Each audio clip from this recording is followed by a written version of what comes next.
you have right now is just a temporary setback. If yun naman ang way mo for you to be able to get, and parang ano lang yan, detour ng buhay mo, detour ng career mo. But eventually, once you get your permanent resident dito, believe me, you can shine. I can guarantee you that you're young, you are highly educated from the Philippines. Alam mo ba, kung ano man yung natapos mo sa Pilipinas, wag mong i-disregard yun kasi magagamit at magagamit mo rin yan eventually dito. So, you own that education. Not easy to get a bachelor degree in the Philippines. So, keep that. Kung pwede nga, pagyabang mo yung diploma mo, it doesn't matter. Huwag kang mahiya.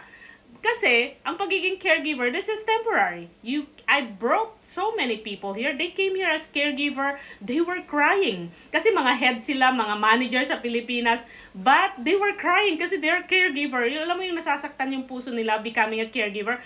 But eventually, they got used to it. They realized na eto pala yung pathway for PR. So, right now, they got their PR. They went back and returned to their dream job. And now they're shining. So, that's the beauty of it. Oh, kasi nakatapos ako ng ganito. Parang kinakahiya nila, but no! Claim it. Even yung mga estudyante dito. Parang degrading kasi. Even yung mga estudyante dito na natapos ko kasi ganito, ganyan. No!